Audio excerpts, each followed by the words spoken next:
Good evening, folks. This is Paul talking about A Course in Miracles. Thought I'd do a little video about cause and effect. I might have done a video about this already. I don't remember, but I'm going to do another one. So, A Course in Miracles says, the miracle does nothing. All it does is undo, and thus it cancels out the interference to what has been done. It does not add, but it merely takes away. So this doesn't exactly mean that the miracle does nothing. It just means that something that was being done stops being done. The miracle actually takes away something, some effects that were being caused. And it does that by changing the cause in your mind so that your mind is no longer causing those effects. And so the miracle doesn't add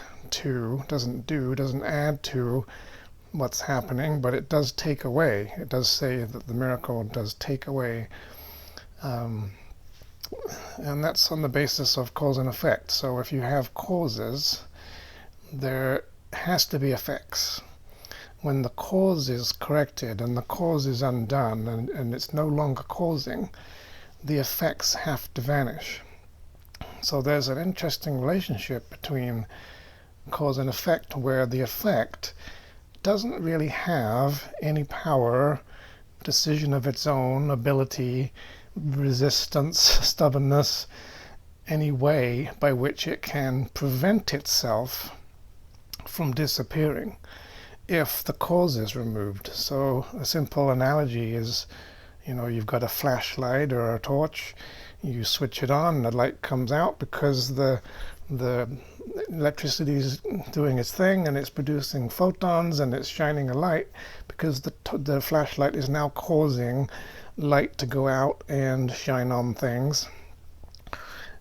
If you switch the light off, the shining on things has to stop. It can't continue shining without the cause of the shining. So it's so there's this interesting thing whereby illusions that are effects don't have the power, the will, any kind of decision making, any kind of capability of staying when their cause is switched off. And this is very important because there's all kinds of stuff that we have been causing, and which, when we stop causing it, must stop. And that includes the undoing of sickness and death, because they are illusory effects that happen when we cause, when we miscreate, when we choose things and try to make things happen. And then when we stop trying to make those things happen, we're actually stopping maintaining the effects. So you might think, okay, my mind is causing my body to be sick, and something happened and made the sickness. What's going to happen when the cause is corrected? When the true cause is removed, is it possible for the body to stay sick? And you would have to say, well, some people would say, yeah, sure, the sickness is just going to stick around and I'm just going to be okay with it and stuff. But no, because if that cause goes, and that cause was responsible for maintaining the sickness cannot stay without the cause being present. And it's kind of like you got to realize that causes are broadcasters. They are powers that are producing results. And there's an ego trap to thinking that, especially in this world, that there's like a one-time decision. And this one-time decision, you say, okay, I'm going to make this thing happen. And you do something, and something gets changed. And then you stop. And it seems as though you're hands off and you're no longer causing. And the thing has changed, and it's still changed. And it's continuing to stay in the state of demonstrating the effects that you had upon it. So I go over there, I take a bite out of the apple and put the apple down. It now seems that the apple maintains the portion where it's been eaten. And I seem not to be doing anything to maintain the effects. So somehow now you think the apple has a mind of its own. It is causing its own state. It has its own condition. It has a continuity. It has like some kind of preservation of effects. Somehow someone, somewhere, something is maintaining the bitten apple instead of the bite from the apple disappearing as I withdraw my causality.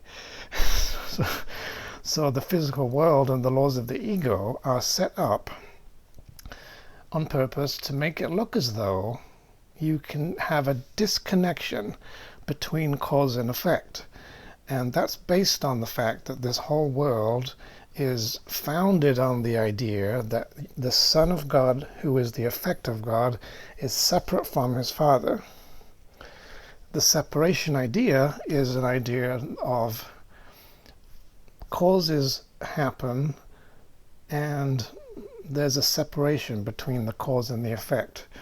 So now the Son of God, who is the cause, is the effect of God, claims to be its own cause, claims not to be being an effect of God, and claims to now be the cause of God, and produces this whole environment in which it seems as if you can cause things to happen and not be affected by those causes, and therefore get away with murder, and B, that you can produce effects and make it look as though the effects are continuing without your involvement, without you participating, without you causing, as if to say you stopped causing and the effects kept on going all by themselves.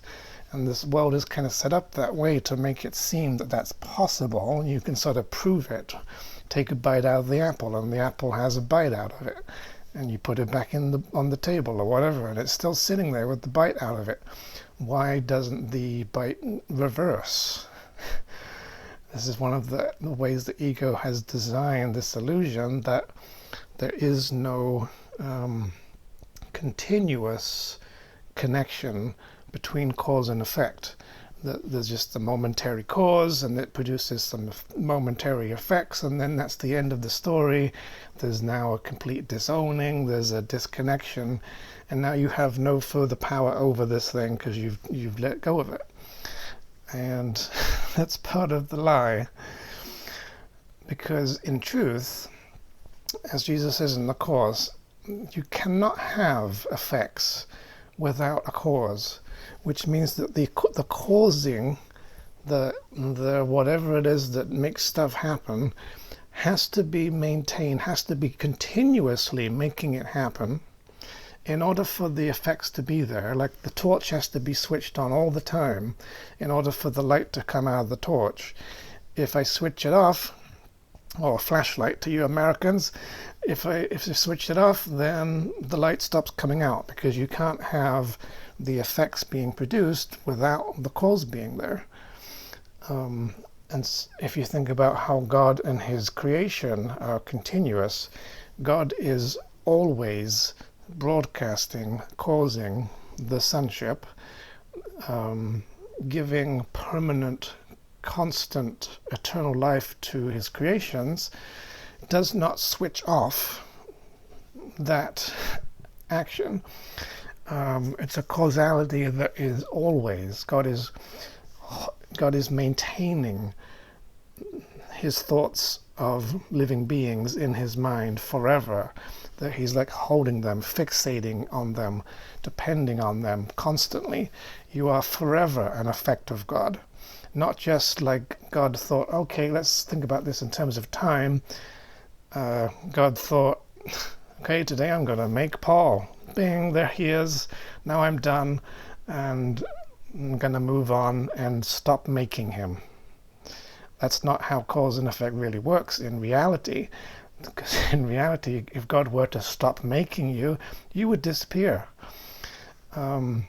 So the truth of cause and effect is not what it appears to be in this world, where there seems to be a disconnect and you can't seem to cause effects and you seem powerless, and sometimes you make effects and sometimes they stay there by themselves, blah blah blah. Well, who is maintaining them?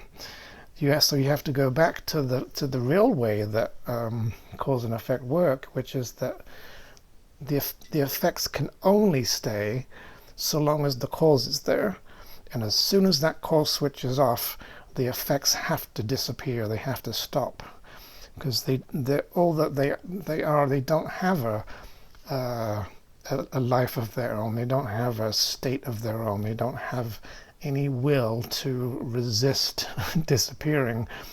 They completely depend on the cause. So in real cause and effect, there is no gap, there is no disconnection, there is absolute dependency between what is causing and what is the effect produced. And it's happening now. So the effects now are being caused now by a cause that is happening right now, and is only producing those effects now because the cause is doing so.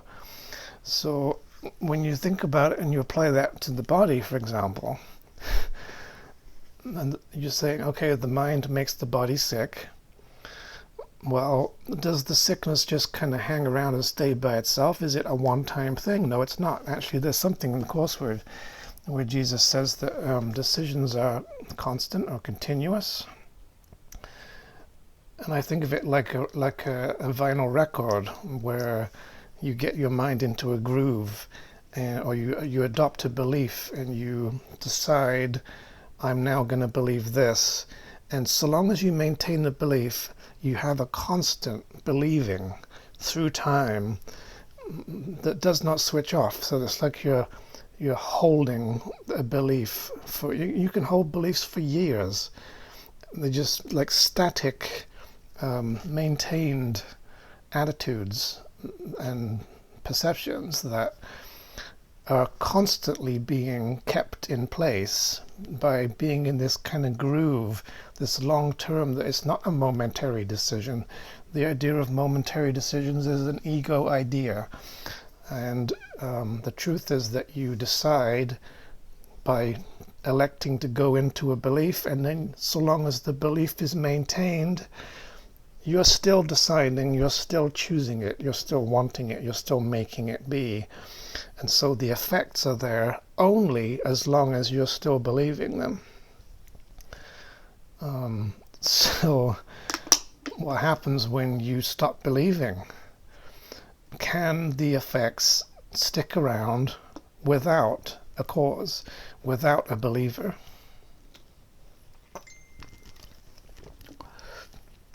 And the answer is no, they cannot.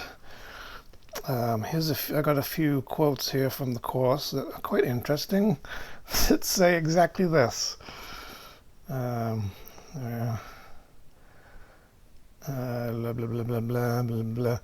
Okay, this is a Course in cause and not effect. So we better be finding out about our causality and what we are causing and not being effects. Miracles reflect the simple statement that I have done this thing and it is this that I would undo. So that's saying, okay, if something's happening, it's because I've chosen it, and not as a momentary choice, but because I'm still choosing it. I'm still continually choosing it. And if I want to undo it, I can do so by changing my mind and making a new choice, getting into a different groove, and it will undo the effects. Without a cause, there can be no effects. And yet, without effects, there is no cause. So what he's saying here is actually that like God is the first cause, has to produce effects. God has to create. God has to have a sun. And the sun cannot be there without the Creator constantly creating it. And the Son has to be there in order for God to be a cause. So God cannot be a creator unless he has a Son. So it's completely natural. It's kind of almost both ways, dependency supportive, that the effects indicate that there must be a cause. You can't have the effects without the cause. So if the effects are there, something is causing them. So if the effects in the body are continuing, if the sickness is continuing, if the symptoms are still there, if the evidence is still there that somebody sinned, if somebody attacks something and it causes it damage, and the damage is still there and you can see it, the cause is ongoing. The damage is still being done. This is quite an important thing because it overthrows the ego's laws of this separation between cause and effect, and shows you that, as Jesus says, a damaged body is proof that the mind has not been healed. Because if the sickness is still there, the mind has to be still maintaining it, has to be still causing it. It's like you're like holding the sickness, causing it, and the instant that you stop causing it and you drop it, the sickness and the symptoms must disappear, because without the cause maintaining that sickness, it cannot stay. And this is a very important thing in the Course. And this is an area where people think that there are other causes for things outside of their mind, that there are other reasons why the body stays sick, there are other reasons why people die, there's other reasons why the sickness is going to stay there when you stop causing it, and that you're going to have to find a way to live with it and adjust to it, be at peace with it, which is bullshit. And it's all based on not recognizing there is no break between cause and effect anywhere in the universe, on any level, even on the level of the dream illusion. God's law of cause and effect, in which so long as there is a cause, there must be an effect. So long as there is an effect, it proves that there must be a cause, an ongoing cause. That is what rules whether or not the body stays sick or gets well. Because your mind, if it's obeying the laws of God and you're under no laws but God's, you're under that that kind of cause and effect relationship, and so you are now in charge of whether or not the body stays sick or gets healthy, because it's all dependent on whether you are still causing the sickness. And so what this proves, and this ties into a whole bunch of stuff in the Course, particularly to do with the picture of crucifixion, the fear of healing, those sections that talk about brother at your hand I die, brother at your hand I live, where if your body continues to have signs and symptoms of attack and sickness, it is still proving that the mind has not been healed, and therefore the effects are staying because the mind is still causing them. Not that there was a one-off cause, but there is a continual maintaining. There's an unforgiveness in the mind, and that's why the body's still sick. And the opposite of that is exactly true as well, that once the mind is healed, it must remove the effects of attack and damage in the body. The guiltless mind cannot suffer. Being sane, it heals the body. This is a simple cause-effect relationship, and there are no exceptions. The ego would love to say there's exceptions and there's reasons why, there's a loophole, there's a reason why the body might not heal, there's a reason why the body was caused by something other than the actual cause, there's a reason why you can have this thing hanging around and sticking around and having to tolerate it and suffer with it, and then trying to pretend that you're at peace with it, when it should not be there. And unless your mind is sick. If your mind is sick, it makes the body sick. It causes the thing, it causes the effect. So that's why Jesus says, without any exception, that a damaged or broken body is proof that the mind has not been healed. So that means if the body's getting sick and if the body's damaged, the person's mind must be causing it still. And that proves that that mind is not healed. And there's no escaping that. This is law. This is very, very simple law, cause and effect. Those symptoms, those effects cannot stay without their cause. And the cause is always there so long as the effects are there. When the cause is gone, the effects have to disappear instantly. They have no power to stay. And that's another kind of important part of it, that realizing that this whole illusion that you got sick through means other than yourself. Something out there caused it. There was another reason why you're dead. There's another thing happening.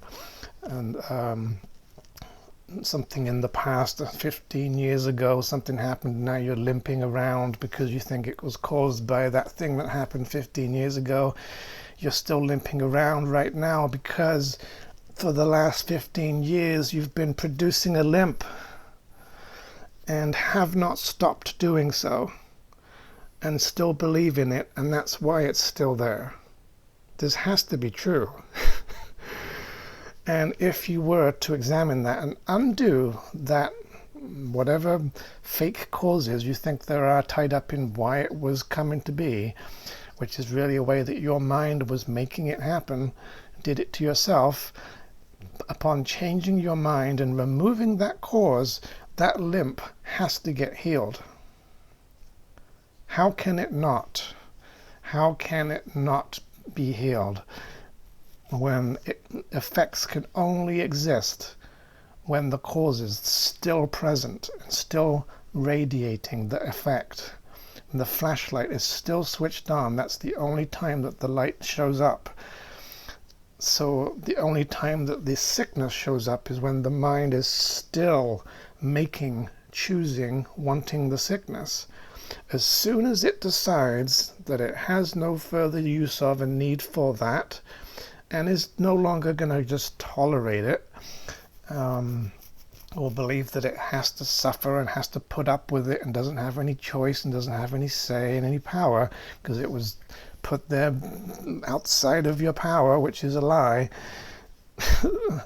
that has to get instantly undone. And this is the reason why I wanted to make this video is because this is quite inspiring, because what it means is if you can get in touch with the causing and find out what how you are still choosing this thing and believing in it and wanting it and empowering it, and all the ways that you've supported it through your making it real and your unforgiveness and tolerance and trying to live with it and all this sort of adaptation stuff. And you really, if you could get in touch with stopping causing it, it literally has to get healed instantly. And that's very intriguing, because it's something to experiment with, something to explore, because that now means you have the power to cause sickness and death to be undone by deciding not to cause them. The power of decision is my own.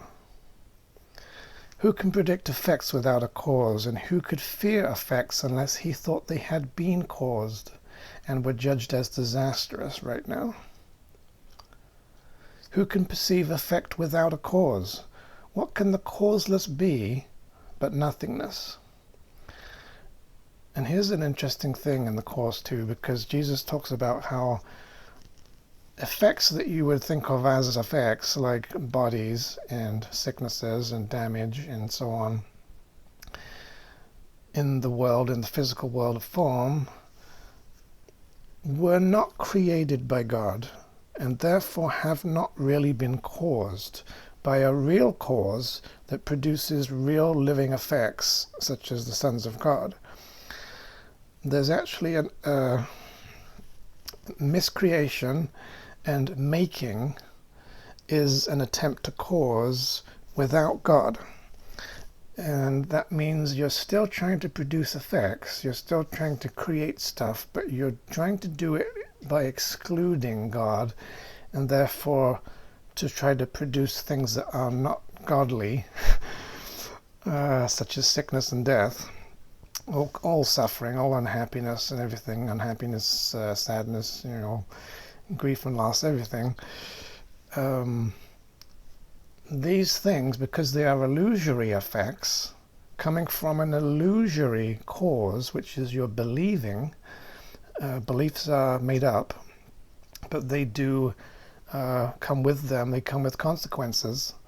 If I believe, as Jesus says, thought and belief combine into a power surge that can move mountains. If I believe in something, I make it my reality. I form it. I produce it. Projection makes perception. Projection makes the world. So in our dreaming is a form of causing. So whatever we dream of shows up as the effects. But if you stop dreaming of it, it must disappear. And in its passing went its consequences, left without a cause. So there's this whole realm of effects that we would call effects, visual things you can see with your body and stuff, which also must disappear when we're not causing them anymore. So once the cause is gone, it cannot be maintained. And one of the ways that the cause is undone is to recognize, as Jesus says, illusions recognized must disappear. Recognize its nothingness. And that means overlooking, not believing that this effect is a cause. It has a strength, a power, a choice, a will, an ability to stay on its own, that it put itself there, that it has all these reasons that you believe in for why it got made, that support it, and to strip it of all sense of it's real and it exists and is happening, and to recognize it is nothing. It's not even there. If you can really clearly see that it is not even there, you are seeing without causing it. And the effects must disappear. Nothing can have effects without a cause. And to confuse the two is to fail to understand them both. Without a cause and without a function in Christ's sight, it slips away into nothingness. You should deny the ability of anything which is not of God to affect you in any way. And you would do that by not supporting it, not giving it any reality, not causing it, not choosing it, not believing in it. Recognizing that it is nothing,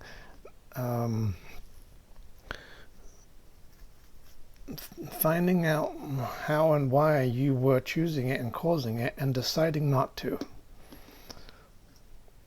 Fear cannot be real without a cause, and God is the only cause.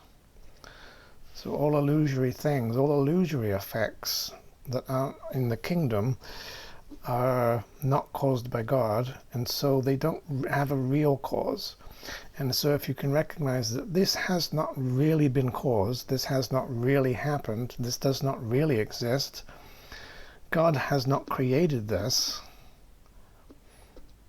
then you realize it cannot be there. It must not exist. It is nothing.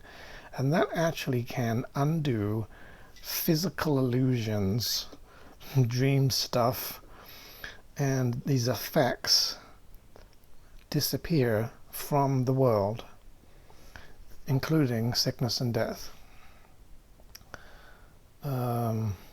If you try to change the effects in the world through means other than the recognition of what they're actually being caused by, if you don't see the connection between the cause and the effect, and you just see this isolated effect, and now you sort of say, well, I didn't cause this, I didn't choose this, it happened for these other reasons, and then you go start trying to change those effects in various ways, it will not change the cause.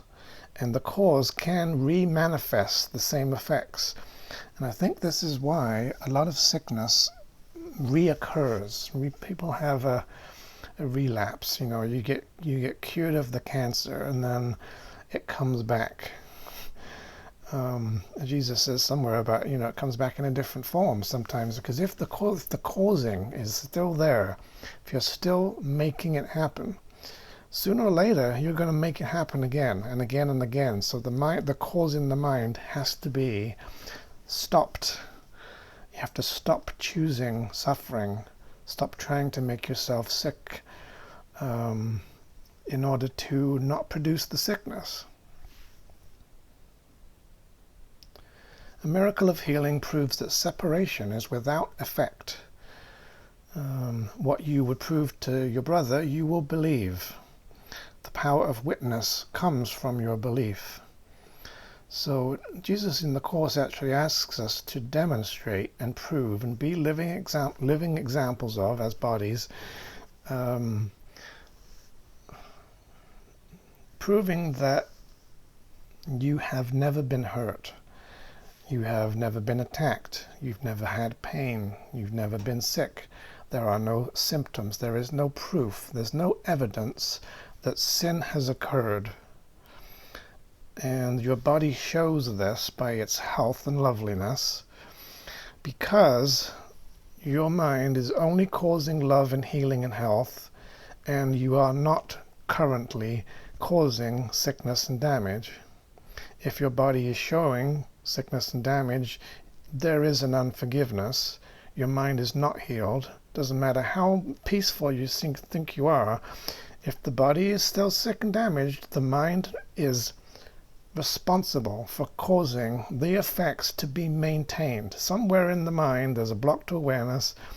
There's an unwillingness to look at it through denial, that the mind must still be choosing to broadcast the sickness and put it in the body.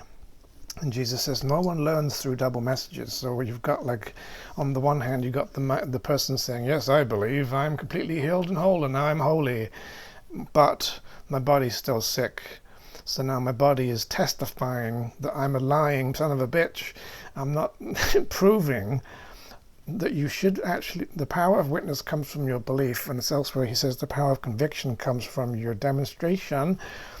That if the body is proving, someone can touch your sickness, then obviously there is still a cause. There is still an ongoing decision to produce a sickness. Effects are still being made. Each moment of time, every quantum of time, there is a broadcasted image coming out of the mind. So this is a different way of looking at the body, because you think, okay, the body's condition is like affected at some point in time, and then because of what happened back then it still has effects and stuff. That's bullshit. What really happens is, right now, this second, your mind is broadcasting a picture of a body. And now right this second, your mind is broadcasting a picture of a body. And the only reason why the body seems like it has continuity of horizontal cause and effect through time, based on the past events, past causes that are not past causes. They never even were the cause of it in the first place. It was your mind. Your mind back here decided, I'm going to now produce a sickness in this body. I'm going to keep producing this sickness, keep producing this sickness, keep producing this sickness. Each moment of time you're making a decision, continuous decision making. I'm in this groove and I'm going to keep on making this sickness, making this sickness. And so the body keeps showing up with this illusion of what looks like a continual progression of, or maintaining of, a state. a certain condition, but the mind is constantly rebroadcasting a fresh picture of a body. You know how even science says that matter switches on and off rapidly. It's getting rebroadcast fresh pictures every moment. You're projecting your body.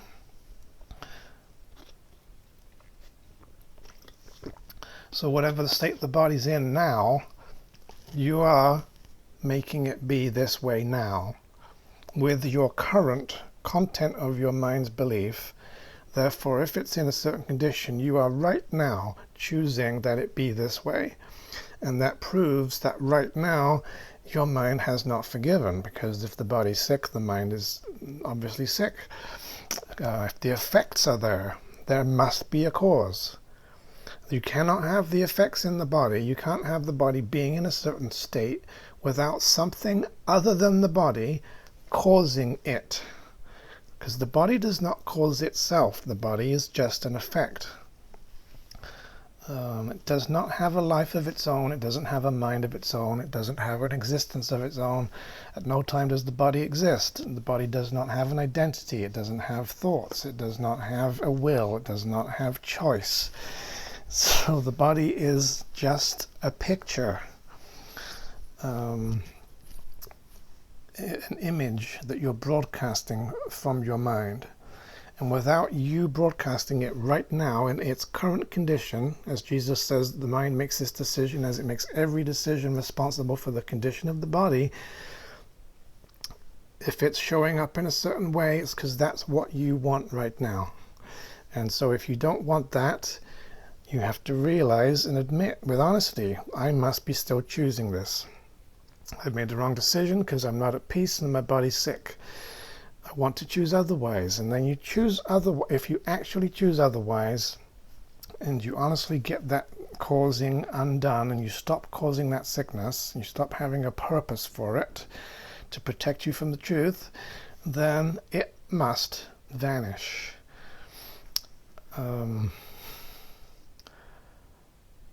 The world as causeless has no power to cause.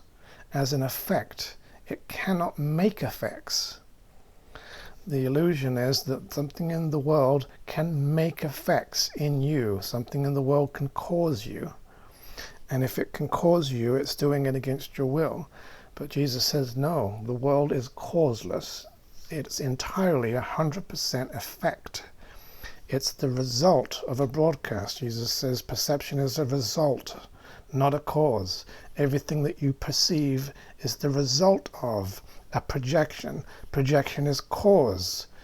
Whatever you project outward is being caused by you, and then you perceive it by bringing it back in through the senses. So what is projected out and seems to be external to the mind is not outside at all, but is an effect of what is in and has not left its source. That is very important, because this is the secret of forgiveness, kind of where you project stuff out and you cause it and choose it, and then you think, I'm not the cause of this, and it's separate from me, the effects are separate, I didn't have power to put the effects there. And you think that this stuff is outside your mind. So now you've made a dream.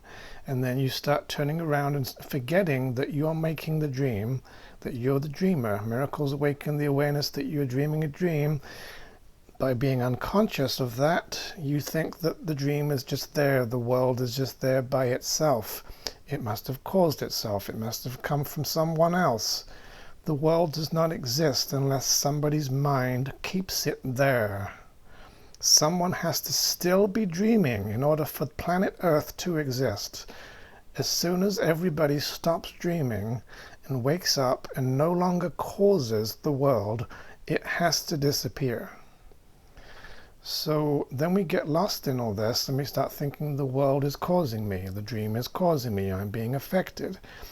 But that's all taking place in my mind. As Jesus says, what is projected out and seems to be external to the mind is not outside at all, but is an effect of what is in.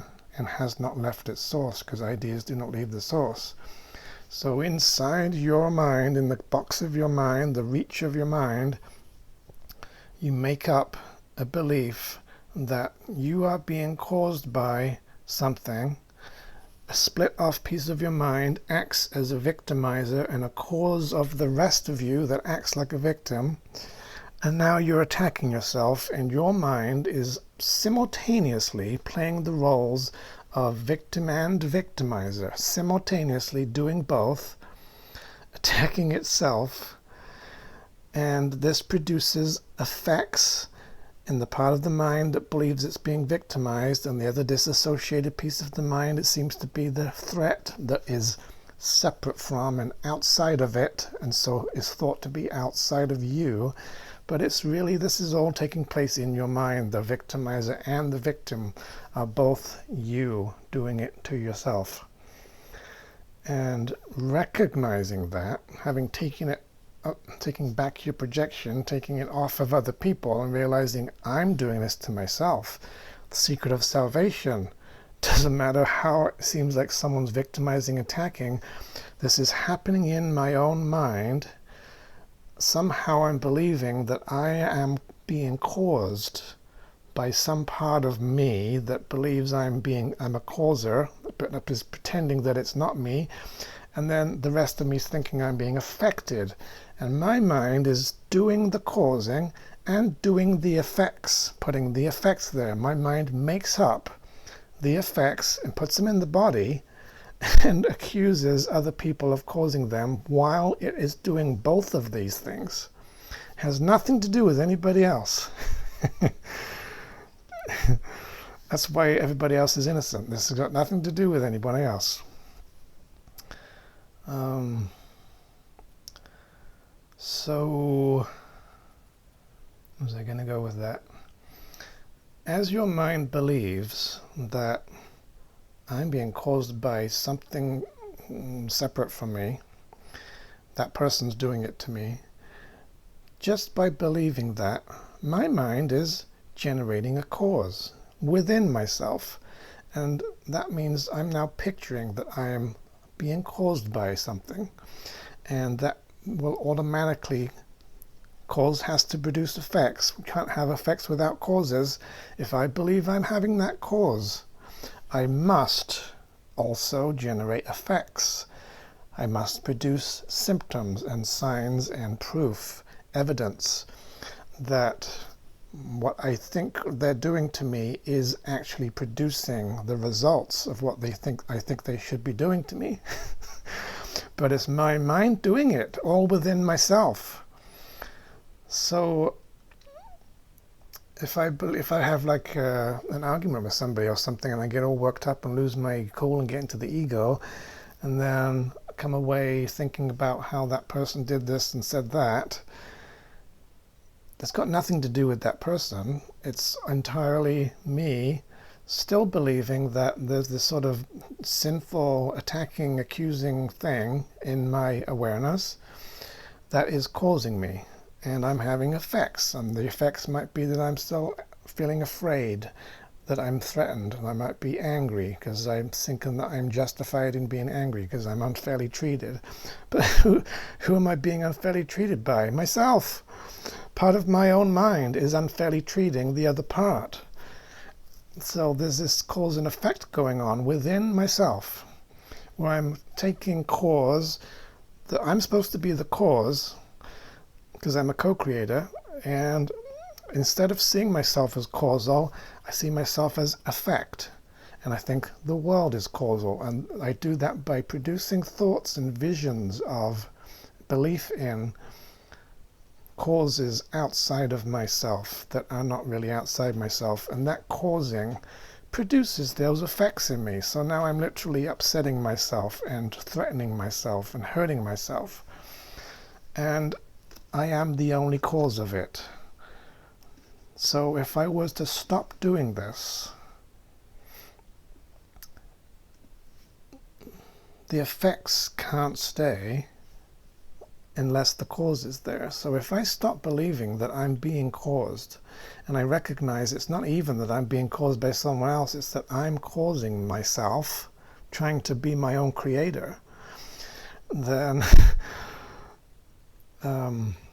this is part of the authority problem. We're trying to be God. We're trying to be the cause of our own self.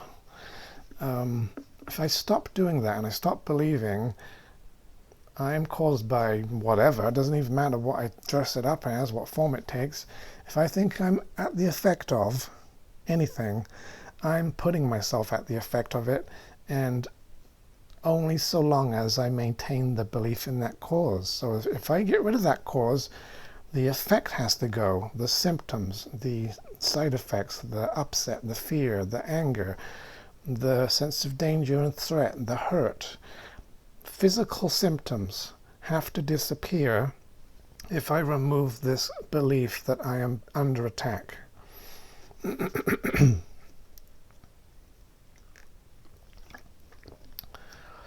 And I've seen this happen several times where I'm believing this upset is caused by that person, recognizing it's got nothing to do with them, telling myself this upset is not being caused by that person, I'm not upset because of them, they are not causing my upset. If I can strip away my own made-up cause from my mind and stop believing that I'm being caused by anything, sometimes those symptoms and effects that were taking place in me vanish, literally vanish instantly. Instantaneous healing of effects and symptoms as a result of not subjecting myself to the cause of things. So you actually have the power, through your choice, to not attack yourself. And Jesus says you cannot be hurt unless you hurt yourself. Nobody dies without their own consent. You cannot die unless you choose to do so. A broken body is proof that your mind has not been healed. When your mind is healed, the same mind heals the body. So this is all to do with simply cause and effect. Is there still a cause? If I'm having effects, there has to be a cause. It's ongoing. I must still be holding on to something, believing something. In some way, I'm believing I'm under attack and I'm attacking myself. I'm believing that there's a cause of this somewhere. And so long as you sort of you get this cause, and then you start coming up with more causes, and maybe it's caused by this, and maybe it's caused by that, and this also creates a scaffolding that supports the effects. You have to strip away every single belief that you've manufactured as to what the cause of this effect is, so that you recognize it has no cause. And when you can get to the point where you can see, I have no clue why this effect is here. I do not see any remaining cause anywhere in my awareness, in my conscious space. I don't know what the cause is. There is no cause, leads to the instant undoing of those effects. You can do this like with fear. I've done this with fear sometimes, where I'll get rid of every belief in what the fear is going to cause to happen, get rid of every belief in what is causing the fear, every single one, just erase them all, stop believing them, cancel them out, tell yourself, convince yourself that that's not the cause, to get to the point where you're just sort of sitting there, okay, I've got this fear, but nothing that I'm aware of is the cause of this, so how can it be there? And then you find that your mind suddenly disappears the fear, because this is a block to awareness, and the block to awareness disappears. It simply vanishes and uncovers deeper causes such as guilt, because you become afraid when you're feeling guilty, and guilt is telling you that you need to be punished, and you start threatening yourself, and then you become afraid. So as you get rid of the false causes of the fear, the truer cause, the deeper cause comes into your awareness, because you've actually vanished the fake fear by not believing that it has any real causes. And now you get to the guilt, and you say, the guilt isn't really being caused by anything. Where's this coming from? It's coming from a deeper belief that you sinned. And the guilt will vanish if you strip away every causal belief about why you're guilty and what the guilt is going to cause to happen, and just recognize this is just an effect. The guilt is just an effect of a cause that I'm not aware of. And where is it coming from? And as your mind explores, where is this effect coming from in my mind? You actually can travel backwards through the chain of events and become aware of, it will come into your conscious awareness, the deeper cause. And now you think, okay, somehow I believe that I sinned, and that's why I was feeling guilty. And then go even deeper. Is this sin even really being caused? Is it really there? Is it causing anything? Get rid of every single shred of causality.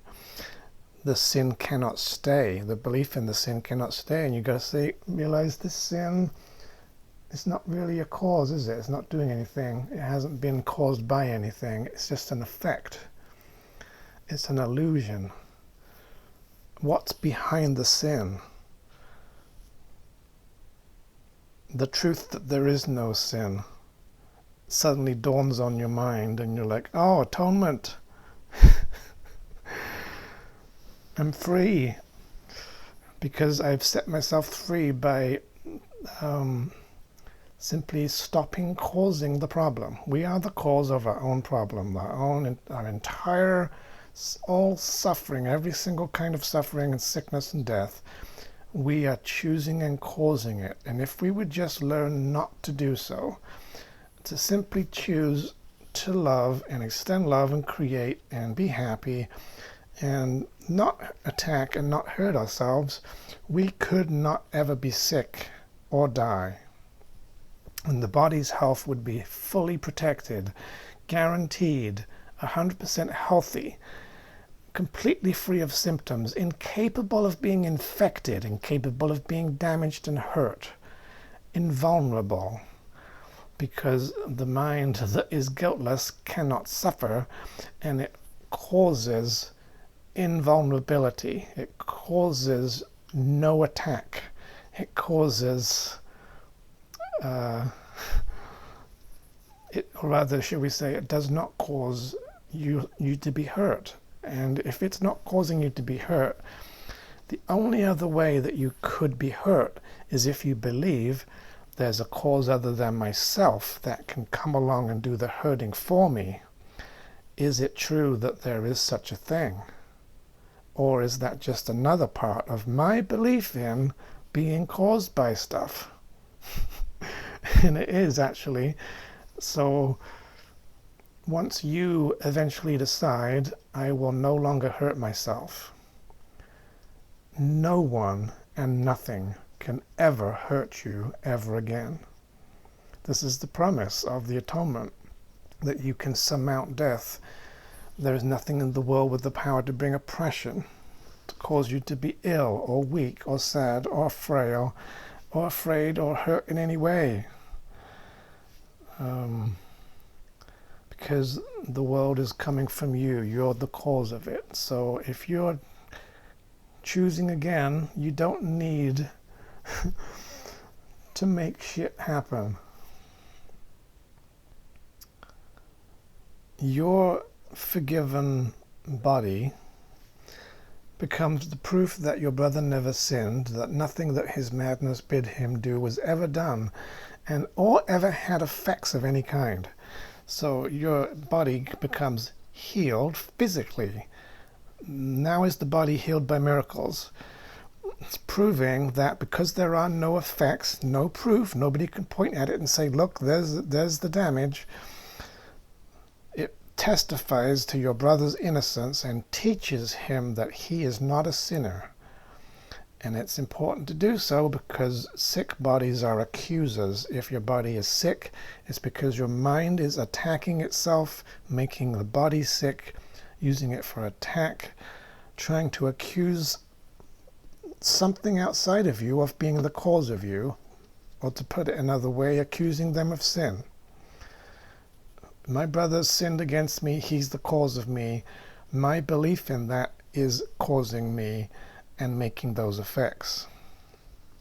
So when I heal my mind, my body heals and proves that he has not sinned, and now teaches him, you are innocent, you are not the cause of me, you have never done anything to me, you are completely exonerated, because I do not have any effects to prove that you've ever caused anything to me. So you must be not an attacker of me, you must never have sinned. Your healed body shows him and proves him and teaches him by example, physically, that he must be innocent. And that heals his mind. As Jesus says in the Course, your healing becomes your brother's health.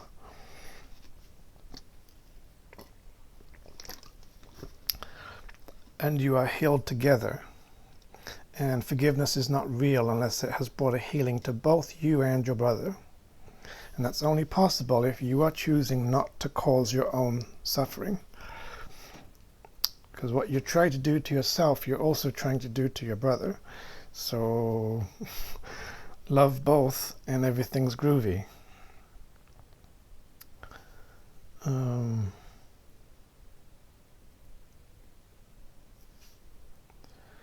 Once all guilt is gone, what more remains to keep a separated world in place?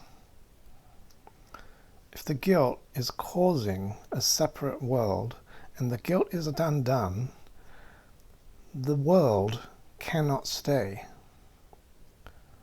And in Sickness is an Offense Against the Truth, I think Jesus talks about how the atonement, only the atonement can be said to cure. It actually cures and makes sickness impossible because it removes the guilt. There is no guilt for the sickness to return to or to be caused by. Without that cause, sickness cannot occur, and the body becomes incapable of sickness or death. The body can become a sign of life, a promise of redemption, and a breath of immortality to those grown sick of breathing in the fetid scent of death. Let it have healing as its purpose, then it will send forth the message that it received, and by its health and loveliness proclaim the truth and value that it represents. Let it receive the power to represent, physically look like, an endless life, forever unattacked, without any symptoms, no sickness, no trace, no proof of damage. And to your brother let its message be, behold me, brother, at your hand I live. Which means, because of you, I am alive. Because of you, I am not hurt. Because you are innocent, I do not have effects. Because you're not sinning against me through causality, I do not have damage. My healed body testifies and proves that you must not be guilty. And this is how you use the body with the Holy Spirit to teach your brother of his innocence in a physical way that gives him and shows him and demonstrates with power greater than 1,000 tongues that he must be innocent because you are not damaged, or your body is not representing a damaged mind. And so it mirrors your view of him that he is innocent. Forgiveness is not real unless it brings a healing to your brother and yourself. You must attest that his sins had no effect on you to demonstrate that they were not real. You must attest that his causing did not produce effects in you. In order to demonstrate that his causing, his sinning, fake believed causality is sin. It's the attempt to cause illusions and attack. how could his innocence be justified unless his sins have no effect to warrant any guilt? So if he thinks, okay, yesterday I shot you in the leg, and you come along and you show him, I do not have a bullet wound in my leg, his innocence is now justified, and that's what you have to be able and willing to show him. And this is kind of a supernatural thing. This is having power over the body. Now is the body healed by miracles? The body, the mind can heal the body, but the body can't heal the mind, proves that the mind must be stronger than the body. And every miracle proves this. So miracles are supposed to heal the frickin' body to prove that the mind is stronger than the body, and anything happening in the body does not have power over the higher level of causality, which is level confusion. Belief in magic is the belief that you are being caused by effects. Sins are beyond forgiveness because they would entail effects which cannot be undone and overlooked entirely. So if somebody sins, they do something, and it produces effects that you can look at and see and can't overlook with your body's eyes, it is proof that it happened. And the proof cannot stay if the sin is to be undone. You can't keep the damage, the spilled liquid, the broken window, the sickness in the body. You can't keep the proof that it happened if you're going to undo the sin. The effects must be disappeared miraculously in order to prove that it did not occur, because so long as those effects are there, the cause is still occurring. So long as the liquid is still spilt on the kitchen floor, the cause of spilt liquid is still occurring. It was not caused in the past by the dropping of the bottle of liquid. It's being caused now by a mind that is dreaming now of spilt liquid on the floor that is unwilling not to dream. The effects of the sin have to be undone. Physical effects have to be vanished in order for the sin to be proven to have never occurred. Miracles have to undo the effects. Sounds extremely radical, and it is. It's very challenging to accept, to even do it. But this is what he's saying. This is literally, sins are beyond forgiveness if they entail effects which cannot be undone. So until the effects, the physical effects, observable effects are undone, gone, cannot be seen, the sin, the belief in the sin, has not been forgiven. Let's go back to the start of this paragraph. Forgiveness is not real unless it brings a healing to your brother and yourself. He literally here is saying, your brother comes along and tries to attack you, and you attack yourself and make it look like you did it. And now there's damage in your body. If you don't undo the damage, it's because you have not forgiven him fully. And he now is suffering with guilt because he believes he caused you to be hurt. If his guilt is not undone as well, the forgiveness is not complete. Your forgiveness of this whole event must, through cause and effect, remove the damage and the guilt from his mind by believing firmly and clearly in this did not happen, and therefore it is not here now. You cannot see it, you cannot find it. The proof is gone. It has disappeared. Forgiveness recognizes what you think your brother did has not occurred. If it has not occurred, it shouldn't be there. The effects must be undone. This is literally what it's saying. It's very, very weird and hard to accept and get your head around, but this is literally what he's saying through the cause and effect. If the effects, the physical effects that you caused, are not removed, forgiveness is not done. You're not finished with it. Because something has to maintain those effects. Something has to keep the spilt liquid on the floor. Something has to maintain the sickness in the body. It's not the past that caused it. It's the mind that is dreaming now. So the mind now is maintaining these effects now through its current moment dreaming that has nothing to do with the past. So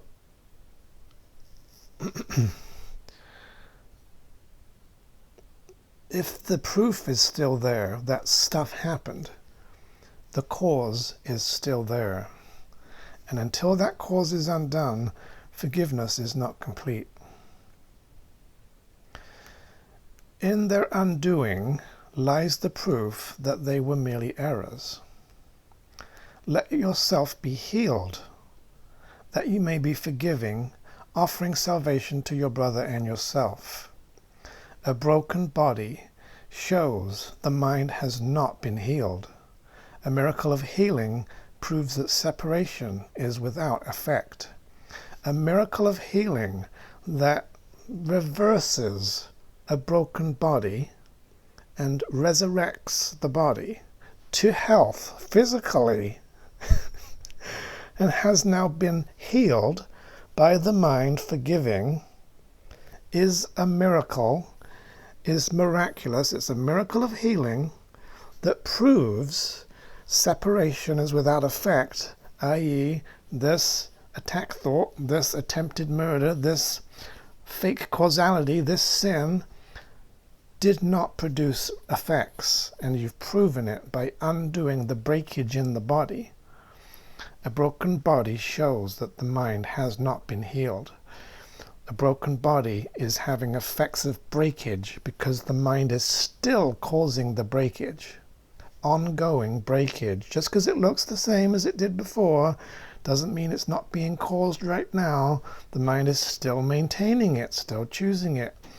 This world does not exist without somebody's mind producing it. It did not exist before the separation from God. It will not exist after the atonement. When the causing is stopped, it will vanish because the effects cannot stay without the cause.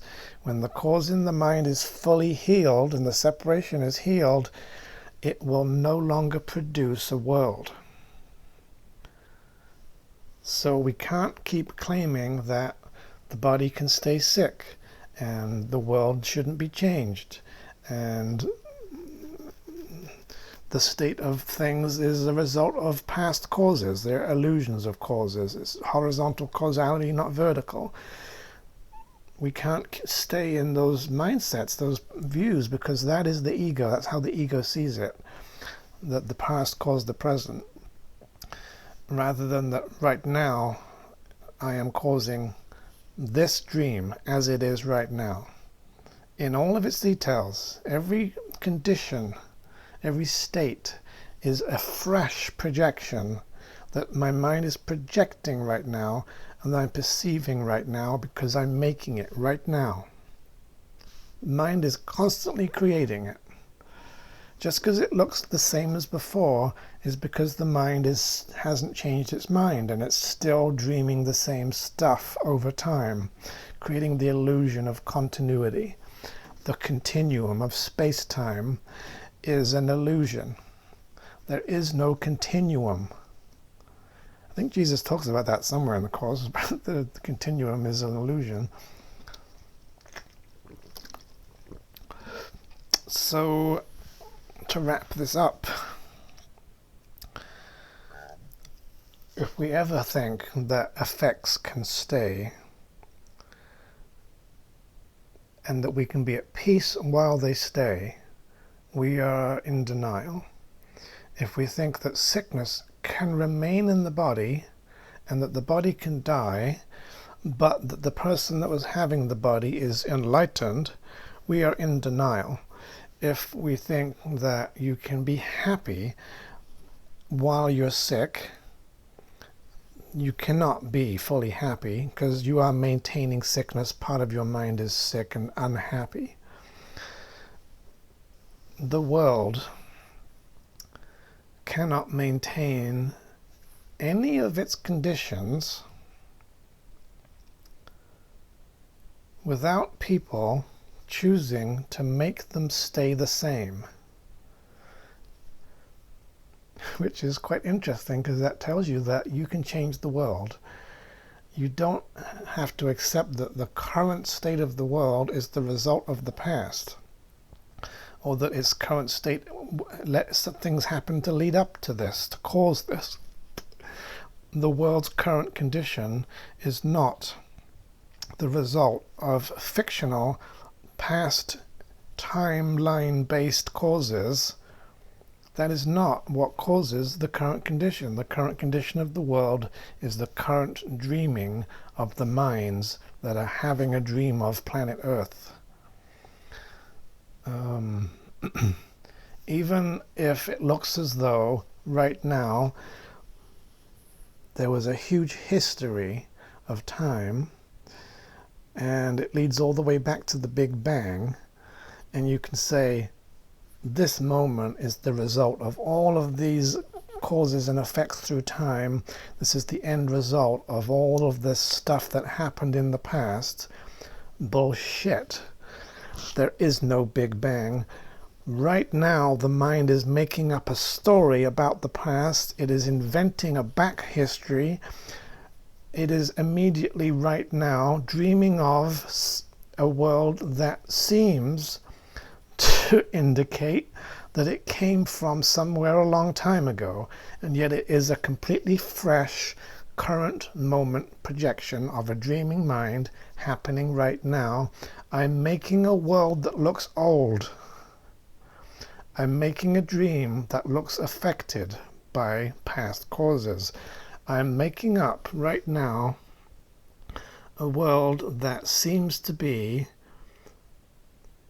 only plausibly produced by a long line of events and happenings that must have come before. All of that's bullshit. You go to sleep at night, go to bed at 10 o'clock or whatever, and you have a dream, and you're dreaming of trees and houses and cars that must have taken centuries, millennia of years to evolve into their current condition. And they look old and they look established and they seem to have a history, and you can measure the trees and you can look at the slices in the tree and see how many rings there are, see how old the tree is and how long it's been growing. You only fell asleep at 10 o'clock. And here you are having a dream of a fully matured tree and a world that seems ancient, as if it's been around for billions of years, and you can study it and prove why it came from a Big Bang. Bullshit. It is being made up now in a dreaming mind that is dreaming of it now and making it look old now. A fresh picture of an old world. We're doing this with the world right now. It's an illusion of time. There is no past. We're inventing the past now, which is why there is the strange effects that people find where it seems like the past is getting rewritten. And there's evidence that shows that things that people remember happening back in the past have changed, and now there's new proof. Well, how is that possible if it's locked in stone? It's possible because the past is being made up right now in the present by the present dreamer. And so this governs the world, it governs the body. The body's condition is not based on the past, it's based on the present. It's based on what you're making it be now, what is being caused now, versus the illusion of horizontal causality through time. The real cause, the power that your mind has, vertical power, is that you can cause an entire timeline to appear out of nowhere. And you can make up a history, and you can maintain states through time. You can fixate on a certain form or a certain condition and hold it through time, so that that creates an illusion of this thing has a state of its own. It's being maintained because of other linear causes that it's not being caused by. The illusion of materials forming and changing and having chemical reactions, it's all illusion. There is no chemistry, there's no physics, it's all bullshit. Mind is producing the world and is the cause of everything that shows up. Every effect is coming from the mind's dreaming. So if you're dreaming and you're still experiencing and seeing stuff in the world that you don't want to be there, why don't you stop causing it? Do you have that power? Is there another cause? Are we still believing that there's still another cause? Somewhere out there, there's an alien will, there's a separate chooser, there's another mind, there's a something, a cause in the dream. The dream is causing me, it's deciding what shows up. Jesus says somewhere about how we dream of a dream and we think that we come into a world that was here before we arrived. And the fact is that you found what you wanted to find upon your arrival. You made the environment that you wanted to appear in. And it didn't exist before you did so. And then you pretend that the world was here before you arrived in its objective reality, and that it made you, it added you to itself. This is all illusions. This is not true. There is a dreamer of a dream, a causer, a believer, a visualizer of physical pictures that can change its mind and cause the physical to change. So when this fake causing and this believing is undone, the effects must disappear or change. There must be healing of the body caused by the state of miracle-mindedness.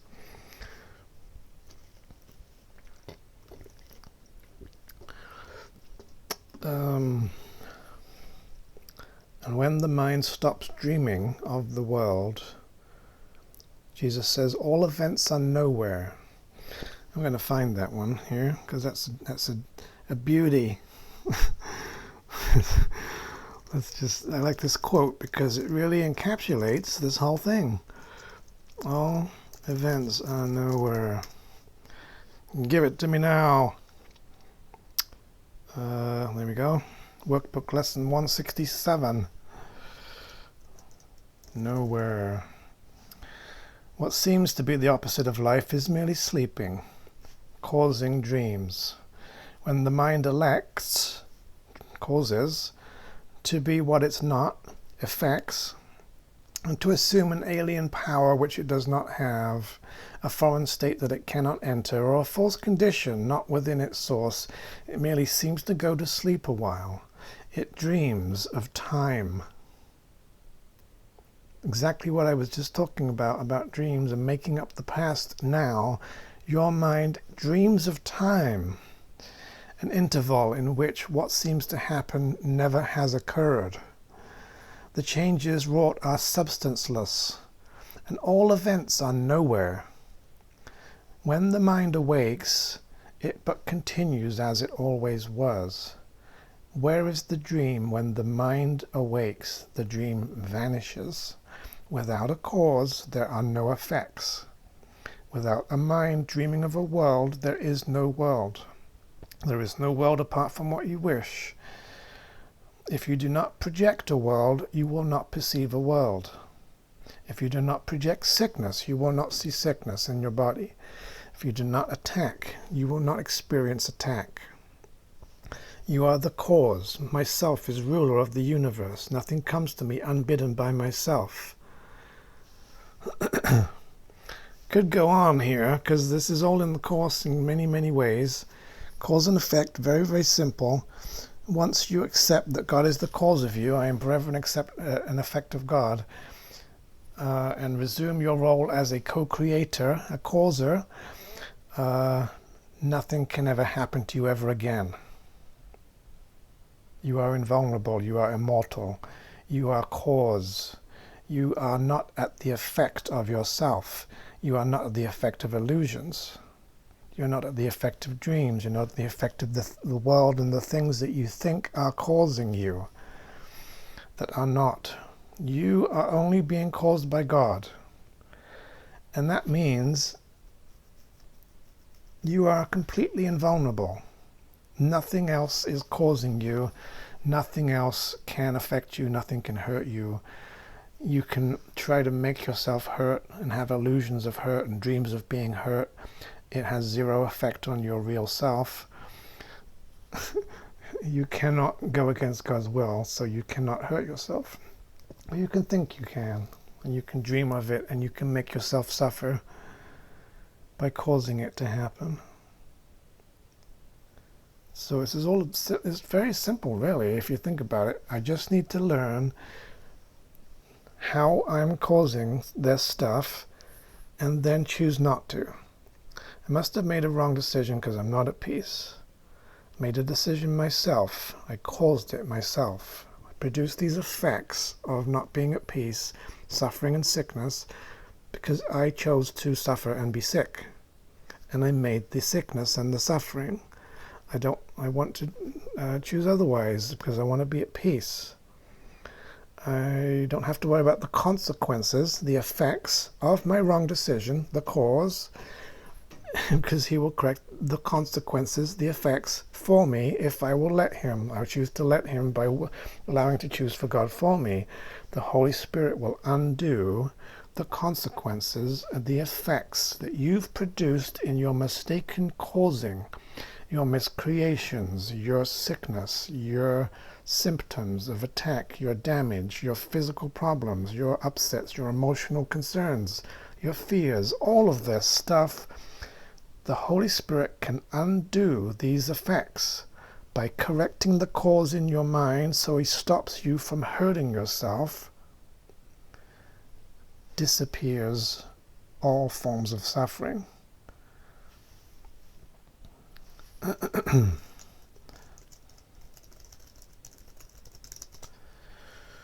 Secret of salvation. We'll end with this. Secret of salvation is but this, that you are doing it to yourself. No matter what the form of the attack, this still is true. Whoever takes the role of enemy and of attacker, still is this the truth. Whatever seems to be the cause of any pain and suffering that you feel, this is still true, that you are the cause. For you would not react at all to figures in a dream that you are causing if you knew that you were dreaming, causing. Let them be as hateful and as vicious as they may, they can have no effect on you, unless you fail to recognize it's your dream. This single lesson learned will set you free from suffering, whatever form it takes. The Holy Spirit will repeat this lesson, this one lesson. This is all you have to learn. The Holy Spirit will repeat this one lesson of deliverance until it has been learned, regardless of the form of suffering that brings you pain. Whatever hurt you bring to him, he will make answer with this very simple truth. For this one answer takes away the cause of every form of sorrow and pain. Every form. The one cause, not the many extra causes that we think are causes. The form affects his answer not at all, for he would teach you but the single cause of all of them. no matter what their form, and you will understand that miracles reflect the simple statement, I have done this thing, and it is this I would undo. I have caused this suffering. I have caused this sickness. I have caused this death. I have made the world shit.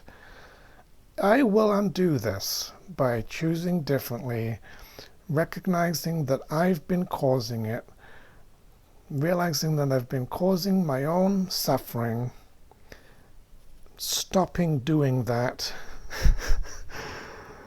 and therefore being set free from every form of suffering forever in this one lesson, the secret of salvation.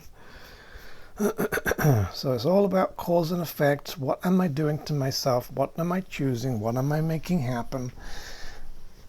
What do I want to choose now? What is my present moment choice? What am I going to cause to happen with the power of my mind right now? What am I going to dream of? What am I going to maintain? Am I going to keep this suffering and sickness? Am I going to keep the signs and the proof of sin? And why am I doing that? Why am I not undoing, through miracles, the effects that I've been producing? Why am I willing to maintain, keep evidence that my brother's a sinner? Why am I keeping the world? Why do I still want to dream? When will I choose to stop causing this dream to happen so that I can wake up? When will I accept that it has no cause other than myself as ruler of the universe? Gotta throw this one in before we go. Myself is ruler of the universe. It is impossible that anything should come to me unbidden by myself, unchosen, uncaused. It is I who rule my destiny. I cause everything deliberately. What happens is what I desire. Every single thing that I desire to cause happens. Perfect cause and effect with no interruption. What does not occur is what I do not want to happen, because I have not caused it, and therefore it does not have effects. I only make the effects that I choose to make. I do not cause things to happen that I don't want to happen. And this I must accept. You must get into this state of mind where you are pure causality. For thus I am led past this world to my creations, children of my will that I've caused. They are the effects of me, in heaven, where my holy self abides with them, and him who has created me as the cause of me.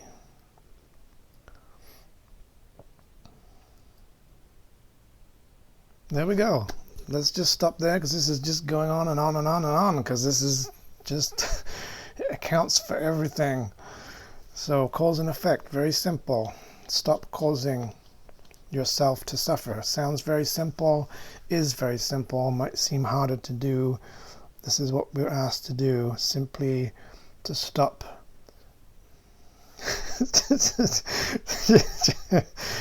Just to stop. Stop it. Stop hurting yourself already. Okay, I'm going to stop there. Blah, blah, blah. See you next time. Bye.